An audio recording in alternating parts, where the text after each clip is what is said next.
जय हिंद दोस्तों। आइए हम लोग क्वेश्चन के ऊपर बात करते हैं। क्वेश्चन आज हम लोग साइंस का देखेंगे इसमें डिस्कशन में। तो क्वेश्चन ये है कि सर्च लाइट का मतलब परावर्तक होता है वह किसका बना हुआ होता है? तो अवतल दर्पण का बना हुआ होता है। अब बात कर लेते हैं सर्च लाइट में अवतल दर्पण का प्रयोग करते हैं मतलब गाड़ियों का हेडलाइट में ये अवतल दर्पण ही रहती है। रोगियों को कान नाक वगैरह मुंह ये सब देखने में अवतल दर्पण का ही प्रयोग किया जाता है, जबकि गाड़ियों का जो साइड मिरर होता है यानी कि पीछे के दृश्य को देखने के लिए उत्तल दर्पण का प्रयोग किया जाता है। अब बात कर लेते हैं कि अवतल दर्पण में आखिर अवतल दर्पण होता कैसा है।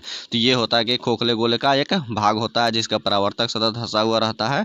ये हो गया परावर्तक सतह। यहाँ से ये वाला जो परावर्तक सतह होता है धंसा हुआ रहता है, इसको ही अवतल दर्पण कहते हैं। जबकि इसके पीछे की तरफ में क्या होता है, कलई किया हुआ रहता है। कलई मतलब इसका पेंट कर देते हैं तो इससे क्या हो जाता है, यह एक अवतल दर्पण बन जाता है। और याद रखने का होता है अवतल दर्पण को अभिसारी दर्पण भी कहा जाता है। अभिसारी दर्पण भी कहा जाता है। क्यों कहती है? क्योंकि यह अनंत से आने वाली सभी किरणों को एक जगह पे अभिसरित कर देती है, इसलिए इसको अभिसारी दर्पण कहा जाता है। ये हो गया। ये इस तरह से प्रधान अक्ष होता है और अनंत से ये इस तरह से किरणें आती है तो किसी एक जगह पर फोकस कर देती है यानी कि काट देती है, इसीलिए इसको अभिसारी दर्पण भी कहा जाता है।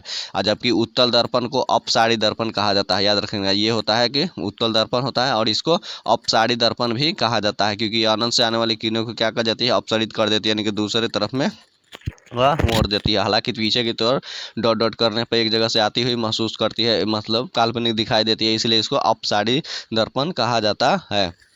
अब बात कर लेते हैं कि ये देख लेते हैं कि अवतल दर्पण और उत्तल दर्पण के बारे में, स्थिति के वगैरह में। तो ये जो होता है कि अवतल दर्पण जिसका परावर्तक सतह धंसा हुआ रहता है यानी कि छूने से बीच में गड्ढा दिखाई देगा, वह समझिएगा कि आप कैसा है, यह एक अवतल दर्पण है। और इस तरह से अवतल दर्पण के बीच में क्या होता है, यह पी होता है यानी कि इसको ध्रुव कहा जाता है। और ध्रुव का और इस तरह से इसका ध्रुव इसके ये क्या होता है, ये फोकस होता है, इसको फोकस कहते हैं। उसी तरह से ये सी जो हो गया इसको वक्रता केंद्र कहते हैं, वक्रता केंद्र कहा जाता है सी को। अब बात कर लेते हैं कि इसमें कब कब वस्तु कहाँ कहाँ पर रखने पर कैसी बनती है। तो उस तरह से अब बनने के बारे में अगर हम लोग देखेंगे तो याद रखेंगे, जब किरणें पहला नंबर पोजीशन में याद रखेगा, जब वस्तु को अनंत पे रखा जाता है, जब वस्तु को अनंत पे रखा जाता है तो याद रखना है कि कहाँ पे प्रतिबिंब बनता है, तो फोकस पे बनता है। वास्तविक उल्टा और वस्तु से बहुत ही छोटा बनता है। उसी तरह से जब वस्तु को अनंत और वक्रता केंद्र के बीच में रखी जाती है, यानी कि ये हो गया कि अनंत और ये वक्रता केंद्र, ये नहीं कि ये वाला ये सी हो गया और ये हो गया एफ, यानी कि अनंत और सी के बीच में रखेंगे तो उसका प्रतिबिंब कहाँ बनेगा, सी और एफ के बीच बनेगा, यानी कि वक्रता केंद्र और फोकस के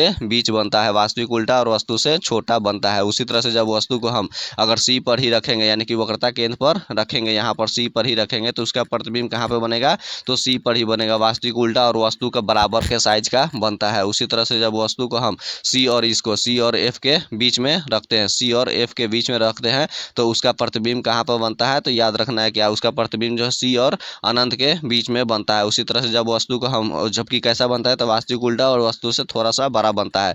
और उसी तरह से जब वस्तु को हम फोकस पे रख देते हैं यानी कि एफ पर रखते हैं तो उसका प्रतिबिंब सीधे कहाँ पे बनता है, अनंत पर, क्योंकि हमने जब वस्तु को अनंत पे रखा था तो उसका प्रतिबिंब फोकस पे बना था। जब वस्तु को हम फोकस पे ही रखेंगे तो इसका प्रतिबिंब अनंत पर ही बनेगा।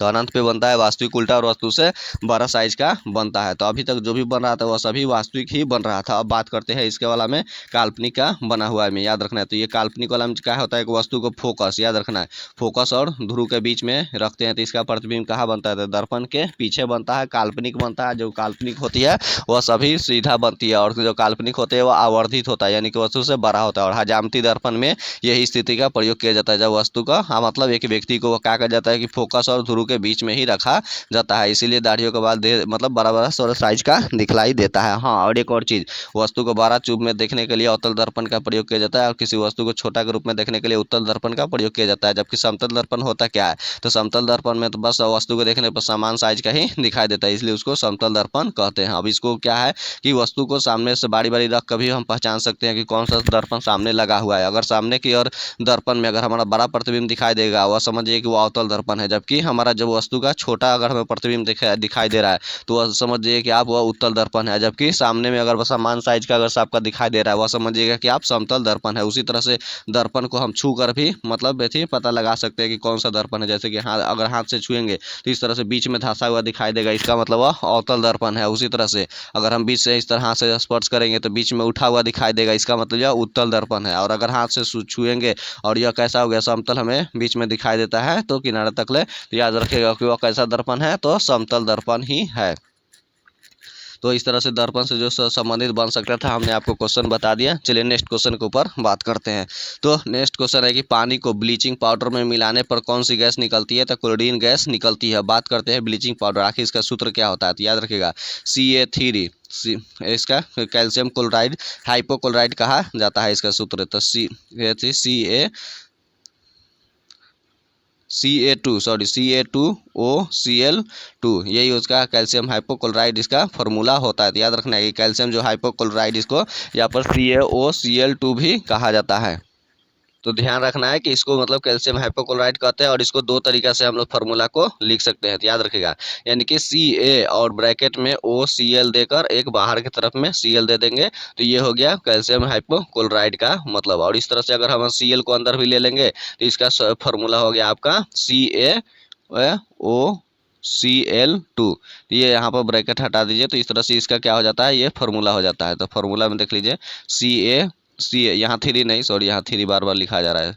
Ca यानी कि कैल्शियम, O और Cl2 ये हो जाता है, यानी कैल्शियम एक हो गया, ऑक्सीजन एक हो गया और क्लोरीन 3 हो गया। तो यही कैल्शियम हाइपोक्लोराइड हो गया ब्लीचिंग पाउडर। बात करते हैं क्लोरीन गैस। क्लोरीन गैस का प्रयोग कहाँ किया जाता है? तो पानी को भी शुद्ध करने में किया जाता है, फूलों का रंग वगैरह उड़ाने में इसका प्रयोग किया जाता है। जबकि पानी इसका फॉर्मूला सूत्र क्या होता है? H2O होता है। उसी तरह से एक भारी जल भी होता है, उसको D2O कहा जाता है। जबकि साधारण जल कितना डिग्री सेल्सियस पे खौल जाता है? तो 100 डिग्री सेल्सियस पे खौलने लगता है। उसी तरह से भारी जल कितना पे खौलता है? तो 101 डिग्री सेल्सियस पे यह खौलता है। उसी तरह से अगर बात करेंगे साधारण जल, यह 4 डिग्री सेल्सियस पे जम जाता है। जबकि भारी जल जो होता है वह कितना डिग्री सेल्सियस पे जमता है? तो याद रखना है 3.8 डिग्री सेल्सियस पे यह जम जाता है। उसी तरह से हाइड्रोजन ये जो है भारी जल की खोज किसने किया था? तो एससी यूरे और वासवर्न ने किया हुआ था। जबकि इसका प्रयोग विमंदक के रूप में प्रयोग किया जाता है। जबकि पानी का प्रयोग आप लोग जान ही रहे हैं, पीने वगैरह में ये सब प्रयोग किया जाता है। चलिए नेक्स्ट क्वेश्चन के ऊपर बात करते हैं। तो नेक्स्ट क्वेश्चन ये है कि इलेक्ट्रोलाइसिस अभिक्रिया द्वारा उच्च प्रतिक्रिया वाली धातुओं का निष्कर्षण क्या किया जाता है?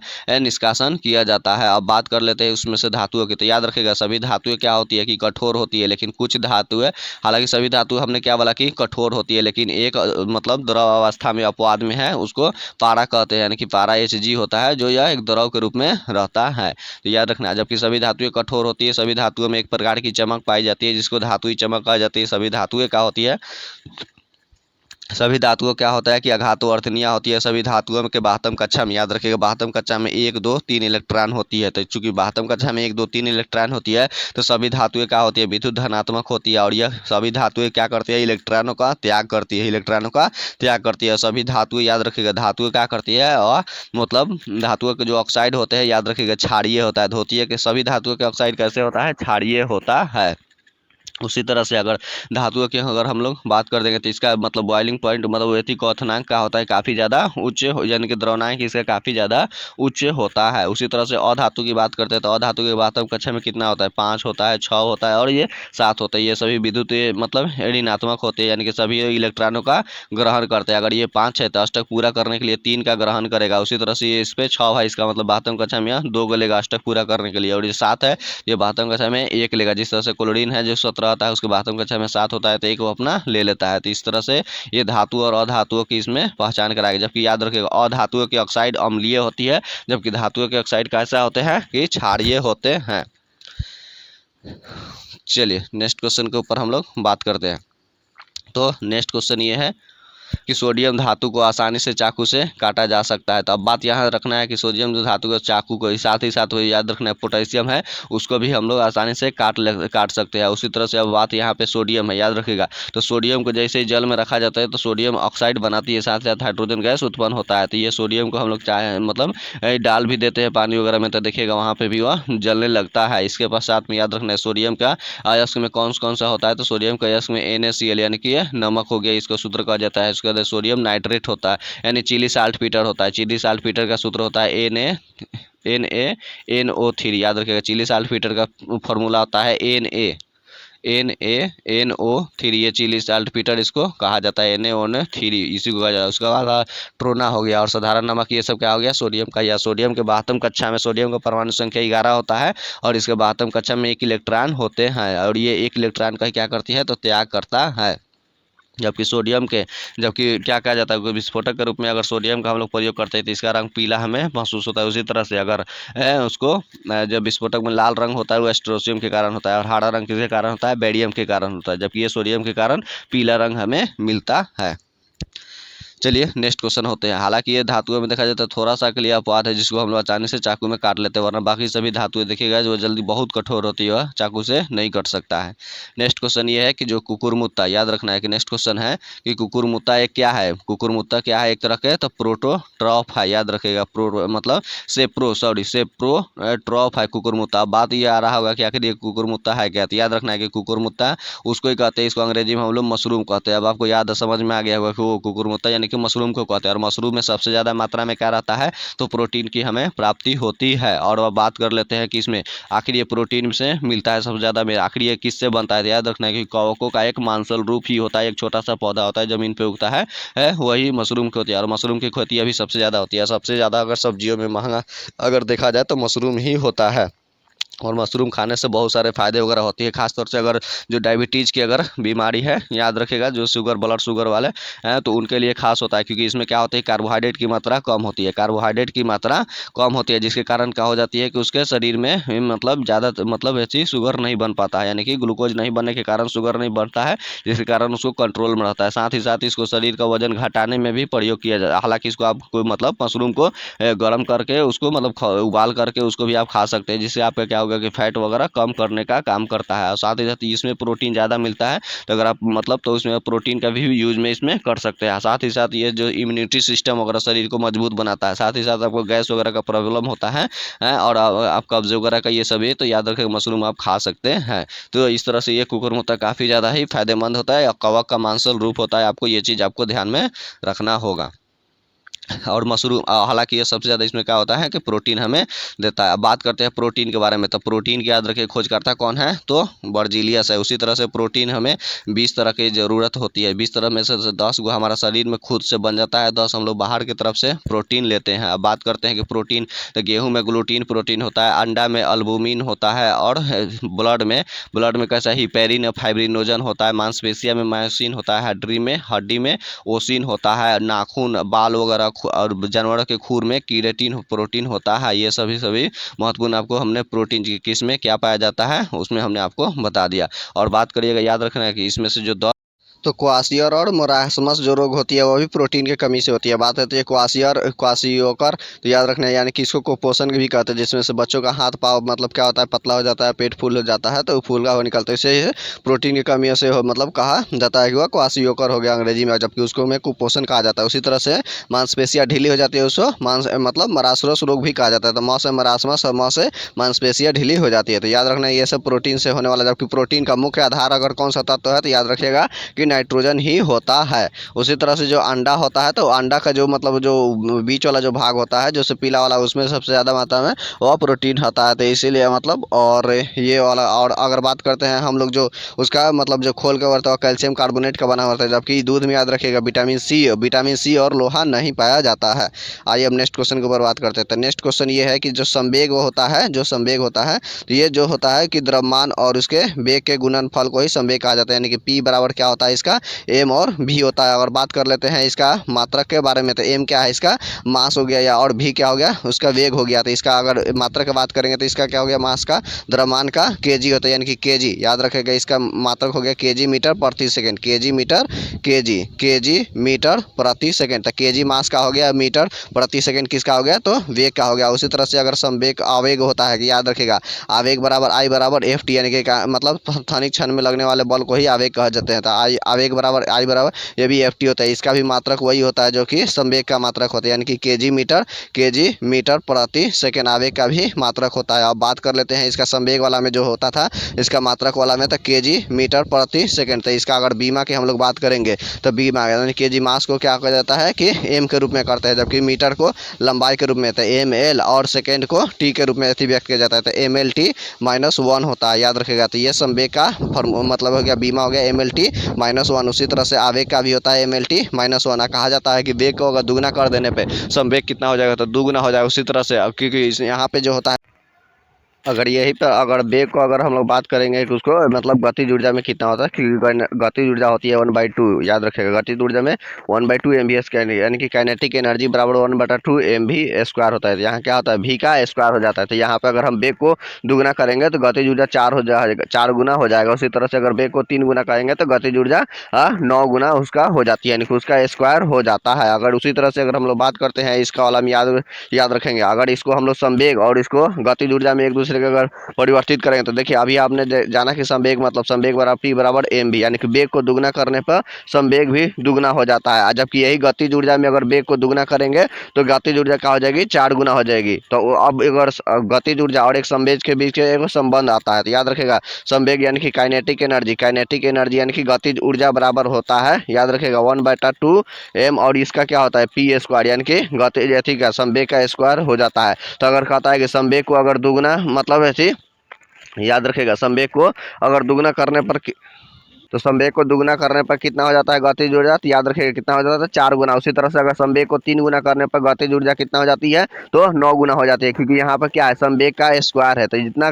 गुना रखेंगे संवेग का उतना ही गुना स्क्वायर में क्या हो जाती है गतिज ऊर्जा हो जाती है। अब बात यहाँ पे ये आ जाती है या कि ये फॉर्मूला यहाँ से आया कैसे गतिज ऊर्जा में, तो याद रखेगा क्योंकि यहाँ पर क्या होता है कि देखिए संवेग बराबर क्या होता है P बराबर mv हो गया। तो इसको हम लोग लिख सकते हैं कि V बराबर P बटा m के रूप में, यानी कि संवेग बटा द्रव्यमान। उसी तरह से होता है काइनेटिक एनर्जी बराबर क्या होता है 1/2 MV²। तो MV², तो इसको हम लोग लिख सकते हैं कि बराबर 1/2, और ये m को जस के तस लिखेंगे। यहाँ पे v का वैल्यू कितना मिला है P बटा m, यानी कि संवेग बटा m। तो यहाँ पर हम लोग लिख सकते हैं इसको v की जगह पर P बटा m, और इसको क्या कर लेंगे हम लोग स्क्वायर कर लेते हैं। तो जैसे यहाँ पे स्क्वायर करते हैं तो ये आपको यहाँ पर अब मिल जाता है। देखिए जब स्क्वायर करेंगे तो उसको अब दोनों को आपको लेना पड़ेगा, यानी कि 1/2 m और गुने, चूंकि वो था क्या था संवेग का स्क्वायर अब बाटा m गुने m, यानी कि ये भी m का स्क्वायर को m गुने m लिख सकते हैं, याद रखेगा। तो m और ये m कट गया ऊपर नीचे वाला में, तो बच क्या गया, तो वहीं पे आपको ये बच गया है P²। इसीलिए यहाँ से अब फॉर्मूला निकल जाता है आपको कि गतिज ऊर्जा बराबर, याद रखेगा गतिज ऊर्जा बराबर संवेग का स्क्वायर बटा 2m। तो गतिज ऊर्जा ये हो गया, गतिज ऊर्जा बराबर क्या हो गया आपका 1/2 m, और ये क्या हो गया P², मतलब यह संवेग का स्क्वायर हो जाता है। यहीं से ये फॉर्मूला आता है, आपको याद रखना होगा। उसी तरह से एक स्थितिज ऊर्जा होता है, तो स्थितिज ऊर्जा यानी पोटेंशियल एनर्जी बराबर कितना होता है mgh, इसका फॉर्मूला होता है mgh के होता है। चलिए हम लोग नेक्स्ट क्वेश्चन के ऊपर बात करते हैं। तो नेक्स्ट क्वेश्चन ये है, कि मतलब अमोनियम सल्फेट के एक अणु में कितने परमाणु होते हैं, तो 15 परमाणु होते हैं। नेक्स्ट क्वेश्चन कहता है कि ऑक्टेन्स वर्गीकरण यानी ऑक्टेन्स जो कि किया गया था उसके अनुसार वर्गीकरण में न्यूलैंड्स लॉ में अंतिम तत्व कौन सा था, तो याद रखिएगा थोरियम है, जो थोरियम होता है। जबकि थोरियम कहाँ पे मिलता है तो केरल के बालू में मिलता है। और थोरियम का अयस्क अगर बात करेंगे तो उसका मोनाजाइट है, थोड़ेनाइट है, ऑल नाइट, याद रखिएगा 3 अयस्क है, थोड़ेनाइट, ऑल नाइट और मोनाजाइट, ये सब थोरियम का ही अयस्क है या केरल के बालू में देखने को मिलता है। और न्यूलैंड ने ही क्या किया था कि वर्गीकरण का अष्टक नियम दिया हुआ था। अष्टक नियम के अनुसार उसने बताया था कि संगीत के जो 7 स्वर होते हैं, 7 स्वर के बाद एक 8वां जो स्वर होता है वो पहला स्वर के एकदम निश्चित के अंतराल समान गुण वाले आते हैं। उसी तरह से उसने दिया हुआ था संगीत के 7 गुण, मतलब जैसे कि सा रे गा मा पा दा नी सा, तो उसने इसी तरह से इसने बताया हुआ था। अब बात कर लेते हैं कि न्यूलैंड का अष्टक नियम तो उसने दिया हुआ था, उसका अंतिम तत्व कहाँ था, थोरियम था। लेकिन अब बात करते हैं उससे पहले कि ऐसी मतलब ट्रिक नियम भी दिया गया था, याद रखिएगा।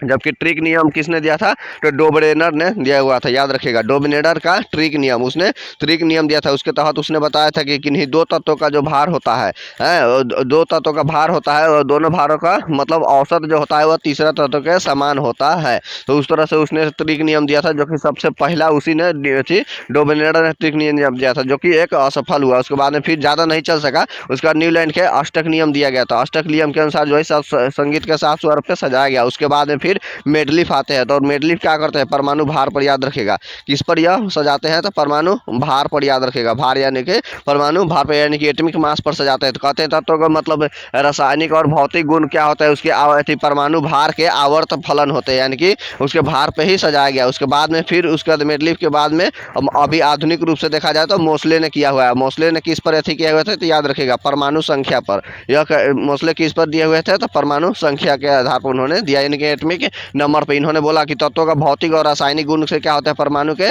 आवर्त फलन होते हैं। तो याद रखिएगा, आधुनिक पूछेगा आवर्त सारणी किसने बनाया, तो मोस्ले ने ही बनाया और किस पे आधारित है, तो परमाणु संख्या पे आधारित है। उसी तरह से मेडलिफ ने, तो मेडलिफ याद रखिएगा परमाणु भार पर, एटॉमिक मास पर रहती है। उसी तरह से न्यूलैंड ने अष्टक नियम दिया था, सारे गामा पादा नी सा वाला। जब से सबसे पहले यह थी जो डोब्रेनर था, उसने ट्रिक नियम दिया हुआ था। देखिए आवर्त सारणी में याद रखिएगा, तो इस तरह से आवर्त वाला ये इस तरह से होता है, कितने होते हैं, तो 7 गो होते हैं, 7 आवर्तों में बांटा गया है। उसी तरह से उदाग्र वाला रेखा को क्या कहा जाता है, वर्ग कहा जाता है, तो 18 गो वर्ग रखा गया। सबसे अंतिम अगर बात करेंगे वर्ग में कौन सा है, तो यह इसमें गैसों को रखा गया है, जिसमें से एक अपवाद है, याद रखा, हाइड्रोजन गैस होते हुए उसको उसमें 18 में नहीं रखा गया है, याद रखना है। और यहाँ पे ये 18 गैस का, जिसको नेबुल गैस कहा जाता है, इनर्ट गैस कहा जाता है। उसी तरह से 17 में क्या है, हाइड्रोजन को रखा गया है, हाइड्रोजन वाला को रखा गया है, जिसमें से क्या है आपका फ्लोरीन, क्लोरीन, याद रखिएगा, ब्रोमीन और आयोडीन और स्टैटिन, ये क्या है, हाइड्रोजन ग्रुप इसको कहा जाता है। तो चलिए हम लोग आगे नेक्स्ट क्वेश्चन के ऊपर बात करते हैं। तो नेक्स्ट क्वेश्चन यही है कि प्रतिरोध का एसआई मात्रक क्या होता है, तो ओम होता है। और प्रतिरोध क्या होती है कि विद्युत धारा में रुकावट उत्पन्न करती है। तो जैसे ही विद्युत धारा अगर प्रवाहित ज़्यादातर होगी, जितनी ज़्यादा मतलब किसी चालक में अगर विद्युत धारा का प्रवाह बढ़ेगा, तो याद रखिएगा प्रतिरोध का भी बढ़ता है। उसी तरह से अगर विद्युत धारा घटती है तो प्रतिरोध भी घटता है उसी तरह से।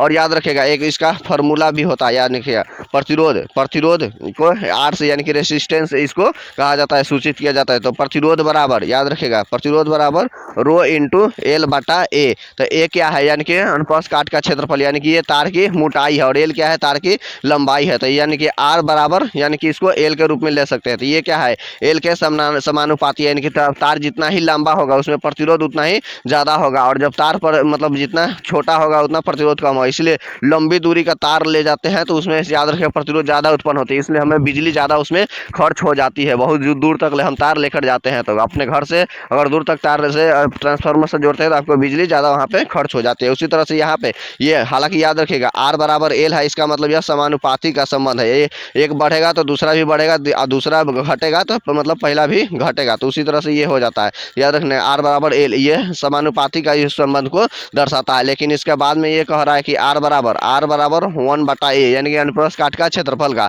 इसका मतलब व्युत्क्रमानुपाती का, यानी कि एक बढ़ेगा तो दूसरा घटेगा, और दूसरा अगर घटेगा तो पहले का क्या होगा कि बढ़ेगा। यही उल्टा का संबंध होता है। यानी कि अब आपको समझ में आया कि यहाँ पे जो प्रतिरोध का, यानी ये तार है, तार की अनुप्रस्थ काट की मोटाई है, यानी कि तार अगर मोटा होगा, यानी कि ये मोटा, यानी कि इसमें क्या होगा, तार की मोटाई अगर बढ़ेगी तो प्रतिरोध क्या होगा कि घटेगा। उसी तरह से अगर तार की मोटाई घटेगी तो प्रतिरोध उसमें क्या होगा, बढ़ेगा। इसीलिए याद रखिएगा मोटे तार में प्रतिरोध कम होता है, इसीलिए बिजली के जो तार काफ़ी दूर तक ले जाया जाता है, देखे होंगे आपने, तो काफ़ी मोटा मतलब रूप में रहता है, ताकि मोटा जितना ज़्यादा रहेगा उसमें प्रतिरोध कम होगा। साथ ही साथ अगर मोटाई होगा तो काफ़ी दूर तक भी हमें लेके जाना पड़ता है, तो इसीलिए अनुसार कहीं रास्ते में खिंचाव के कारण टूट न जाए, इसके कारण भी उसको इसलिए मोटा तनी रखा जाता है। और कभी शॉर्ट सर्किट भी हो तो जल्दी वो गल कर टूटे गिरे नहीं, इसके लिए यह सब रखा जाता है। अब बात करते हैं प्रतिरोध का। तो याद रखिएगा कि प्रतिरोध को जो है ओम साहब ने इसको ऐसे किए हुए थे, जिसके कारण यह हुआ था। अब इसका एक श्रेणी क्रम होता है और एक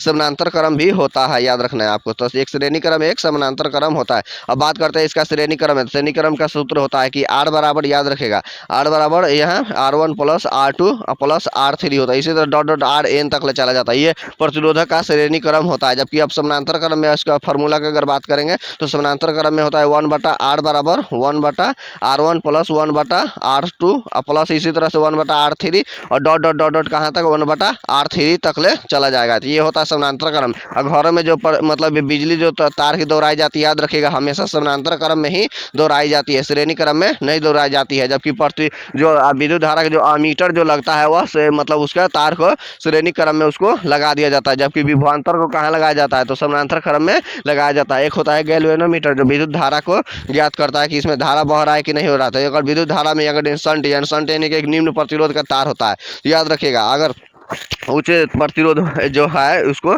अगर जो अमीटर लगा हुआ है श्रेणी क्रम में, यहाँ पे अगर अमीटर को ए से सूचित करते हैं तो अमीटर अगर ये लगा हुआ है तो इसमें निम्न प्रतिरोध है। अगर इसमें शंट है उच्च प्रतिरोध का तार लगा कर इसको क्या करेंगे हम लोग यहाँ पे समानांतर क्रम में अगर लगा देते हैं, तो समानांतर क्रम में लगा देते हैं तो यह अमीटर वोल्ट मीटर में बदल जाता है। उसी तरह से अगर वोल्ट मीटर है उसमें निम्न प्रतिरोध का मतलब शंट अगर लगा कर उसको श्रेणी क्रम में जोड़ देंगे, तो श्रेणी क्रम में जोड़ेंगे तो वह क्या हो जाएगा, वोल्ट मीटर से फिर वापस में अमीटर दर्पण में बदल जाता है। तो ये आप रखिएगा एक दूसरे से कन्वर्ट कैसे हो जाता है, आपको अक्सर आपको एग्जाम में इस तरह से घुमा फिरा के क्वेश्चन आते रहते हैं। उसी तरह से याद रखिएगा विद्युत धारा को अमीटर में मापते हैं, जबकि वोल्ट मीटर को वोल्ट मतलब विभवांतर को वोल्ट में मापते हैं, साथ ही साथ विभव को भी वोल्ट में ही मापा जाता है। ये उसका मात्रक होता है।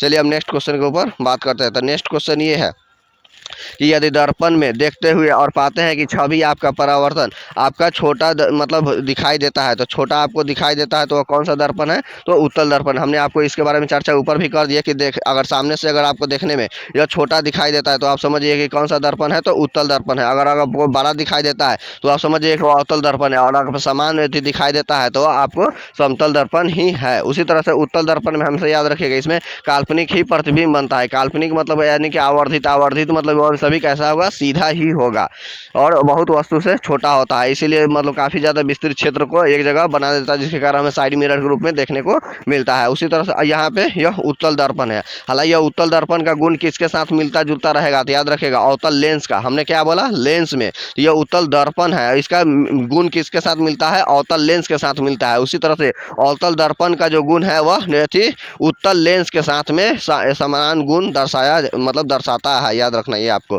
चलिए अब नेक्स्ट क्वेश्चन के बारे में बात करते हैं। खाद्य पदार्थों में दुर्गंध आने के मुख्य कारण क्या है, वसा और तेलों का क्या हो जाता है कि ऑक्सीकरण होने लगता है। अब बात करते हैं वसा का। तो वसा का मतलब आपको शॉर्टकट में याद रखेगा, आपका शरीर के पेट पर क्या है, वो शरीर में चर्बी, चर्बी को ही वसा कहा जाता है। अब बात करते हैं वसा में। वसा सबसे ज्यादा हमें शरीर को क्या करती है, ऊर्जा देती है। 1 ग्राम वसा से, याद रखेगा 1 ग्राम वसा से कितना देती है, तो 9.3 किलो कैलोरी ऊर्जा हमें देती है। जबकि ग्लूकोज से 1 ग्राम ग्लूकोज से हमें कितना मिलता है कैलोरी, तो 4.2 किलो कैलोरी ही हमें ऊर्जा मिल पाती है। तो सबसे ज्यादा कैसे है, वसा से मिलता है। 1 ग्राम से 9.3 किलो कैलोरी ऊर्जा मिलती है। जबकि वसा अगर 20 डिग्री सेल्सियस पे अगर यह द्रव के रूप में रहेगी तो इस वसा को क्या कहा जाता है, तो तेल कहा जाता है। याद रखिएगा किसको, इसको क्या कहा जाता है, तो तेल कहा जाता है। और उसी तरह से यहाँ पर और इस सब के ऑक्सीकरण ही होने लगता है, जिसके कारण यह क्या हो जाता है कि दुर्गंध आने लगती है।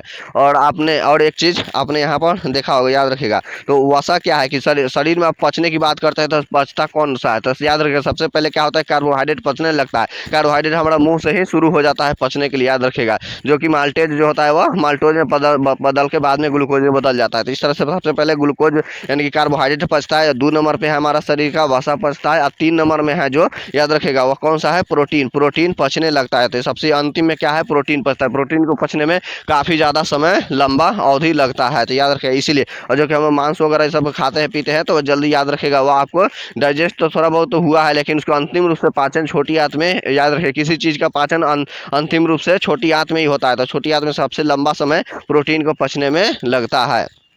और हाँ, याद रखिएगा सेलुलोज को हम लोग मतलब क्या है, इतना काफ़ी ज़्यादा जटिल होता है, जो कि मतलब वह बीटा सेल का मतलब अच्छी ग्लोडप्रोटीन का से बना हुआ रहता है, उसमें बंधन रहता है, जिसके कारण उसमें भी पचने में काफ़ी ज़्यादा समय लगता है। हालांकि जानवर वगैरह वो सब क्या है, सेलुलोज पचा लेता है, क्योंकि सेलुलोज आखिर मिलता कैसा, प्राकृतिक पेड़ पौधा घास में ये सब सेलुलोज की ही मात्रा रहती है, तो वो लोग काफ़ी जल्दी तेज़ी से पचा लेते हैं, याद रखना है। और चलिए अब बात करते हैं यहाँ पे मतलब ये वाला में प्रोटीन। हालांकि जबकि बड़ी आंत होती है, याद रखिएगा, उसमें पानी का क्या होता है, संचयन होता है, यहाँ के पानी का पाचन होता है। जबकि खाना वगैरह भोजन के कहाँ पे होती है, तो छोटी आंत में ही होता है। चलिए नेक्स्ट क्वेश्चन के ऊपर बात करते हैं। तो नेक्स्ट क्वेश्चन ये है कि थायरॉक्सिन का संश्लेषण के लिए क्या चीज़ आवश्यक होता है, तो आयोडीन होती है। आखिर ये थायरॉक्सिन हार्मोन्स निकलते कहाँ से, याद रखिएगा जो अंतःस्रावी सबसे बड़ा अंतःस्रावी कौन सी ग्रंथि है, तो थायराइड ग्रंथि है। थायराइड ग्रंथि से ये कौन सा है, थायरॉक्सिन हार्मोन्स निकलता है, जो कि आयोडीन। अगर आयोडीन की कमी हो जाएगा शरीर में तो क्या हो जाता है कि घेंगा रोग हो जाता है, याद रखिएगा। उसी तरह से शरीर में इंसुलिन की अगर कमी हो जाएगी तो आपको मधुमेह रोग हो जाएगा, और इंसुलिन की अधिकता से क्या हो जाएगा, हाइपोग्लाइसीमिया हो जाता है। उसी तरह से कॉपर की अधिकता से विल्सन रोग हो जाता है, और उसके अलावा नाइट्रेट की अधिकता से बुल्लू बेबी सिंड्रोम होता है। आर्सेनिक की अधिकता से फ्लोराइड से ये रोग हो जाता है। तो आपको याद रखें। उसी तरह से पारा के पीने से मीना माता रोग होती है। और याद रखिएगा आयोडीन क्या है, एक अधातु है, याद रखिएगा, जबकि ये ठोस अवस्था में देखने को मिलती है। याद रखिएगा थायराइड गला के पास में हो जाता है ये थायराइड, जबकि सबसे बड़ा यह अंतःस्रावी ग्रंथि से थायराइड से निकलती है। अब हमने बात किया कि अंतःस्रावी ग्रंथि, तो सबसे बड़ा बाह्यस्रावी ग्रंथि कौन सा है, याद रखिएगा वो कौन सा है, तो यह लीवर ही है। और जबकि दूसरा कौन सा है, पैंक्रियाज। पैंक्रियाज का मतलब यानी कि अग्नाशय कहते हैं। उसके जो अलफा सेल, लैंगरहैंस दीपिका में 3 सेल होता है, अल्फा और बीटा और गामा। तो यही होता है यार, इसमें इस बीटा बीटा जो सेल से निकलता है तो वह इंसुलिन ही होता है। तो इसमें याद रखिएगा जस्ता धातु रहता है। जबकि अल्फा सेल में से क्या निकलता है, ग्लूकागोन निकलता है, जो कि क्या करता है, ग्लूकोज की मात्रा को कंट्रोल करता है। गामा सेल से सोमैटोस्टेटिन निकलता है, जो सभी भोज्य पदार्थ को सभी अंगों को पहुंचाने का कार्य करता है। चलिए नेक्स्ट क्वेश्चन के ऊपर बात करते हैं। हालांकि याद रखिएगा ये आयोडीन जो है वह किसका है, हाइलोजन का है। हमने आपको ऊपर में भी बताया हाइलोजन का 17 वर्ग में रखा गया है। तो ऊपर में याद रखिएगा फ्लोरीन, उसके बाद में क्लोरीन, उसके बाद ब्रोमीन और उसके नीचे में आयोडीन, उसके नीचे में एस्टेटिन आपको रखा गया। तो ये फ्लोरीन और क्लोरीन ये दोनों कैसा हो गया, तो गैस हो गया। उसके तरह से ब्रोमीन क्या है, ये एक तरह का द्रव है। आयोडीन और एस्टेटिन क्या है, ये दोनों ठोस ही है, आपको याद रखना है। चलिए नेक्स्ट क्वेश्चन ऊपर बात करते हैं। और यहाँ पे जो हाइलोजन का एक खास क्या होता है कि जो संयोजकता मतलब इसकी हो जाती है ना अभिक्रियाशीलता, तो ऊपर से मतलब नीचे की तरफ आते हैं तो अभिक्रियाशीलता अधिक घटते जाती है। तो सबसे अधिक अभिक्रियाशील कौन सी होती है, तो फ्लोरीन होती है। उससे कम मतलब क्लोरीन, उससे कम ब्रोमीन, उससे कम से ये होता है अभिक्रियाशीलता। लेकिन इलेक्ट्रॉन उसका बंधुत्व की बात करेगा, मतलब इलेक्ट्रॉन बंधुता का तो सबसे अधिक किसमें होता है, तो याद रखिएगा क्लोरीन में होती है। फ्लोरीन में नहीं बल्कि क्लोरीन में होता है। नेक्स्ट क्वेश्चन है कि हमारा एक पौधे के तन और जड़ के घेरा में क्या होता है कि लेटरल मेरिस्टेम के कारण ही बढ़ता है। और पौधा की आयु ज्ञात की जाती है ना, उसके तना और घेरा को ही मतलब वलय को गिन करके पौधा की आयु ज्ञात किया जाता है। और पौधों की आयु के किस विधि द्वारा किया जाता है, तो कार्बन 14 के द्वारा ज्ञात किया जाता है, कार्बन 40 के द्वारा ज्ञात किया जाता है। जब इससे यानी कि जीवाश्मों की आयु ज्ञात की जाती है। जबकि पृथ्वी की आयु यूरेनियम 235 है। याद रखिए यूरेनियम 235 से पृथ्वी की आयु यानी कि चट्टान हो गया, मतलब चट्टान हो गया, मिट्टी हो गया, पहाड़ हो गया, पर्वत हो गया, ये सब का ज्ञात उसी से किया जाता है। और याद रखना यहाँ पे हमने बोला जीवाश्म में C14, तो ये कैसे निकलता है, याद रखिएगा एक C12 होता है और एक C14 होता है। यानी ये कार्बन के ही समस्थानिक होते हैं, C12, 13 और 14। तो C12 और 14 के बीच के अंतर को अनुपात को ही देखकर उसका ज्ञात किया जाता है। और इसका तना में अब बात करते हैं कि तना का रूप कौन कौन से है। तो याद रखिएगा आलू हो गया, आलू, प्याज, अदरक और हल्दी, ये सब क्या है, तना का रूप है। उसी तरह से आलू को कंद कहा जाता है, जबकि प्याज को क्या कहा जाता है, सलकंद कहा जाता है। और अदरक और हल्दी को क्या कहा जाता है, प्रकंद कहा जाता है। ये सब क्या है, तना का उदाहरण है। जड़ के रूप में अगर बात करेंगे तो मूली क्या है, वो तो मूली वो तर्क रूपी जड़ ही है। जबकि गाजर क्या है, तो शंकु रूपी जड़ है। ये सब कुछ आपको हमने उदाहरण बताया। इसी तरह से हमारे मतलब साइंस का भी वीडियो आगे का डिस्कशन देखने के लिए बने रहे। हमारे चैनल को सब्सक्राइब कीजिए और ज़्यादा से ज़्यादा हो सके तो आप इसको शेयर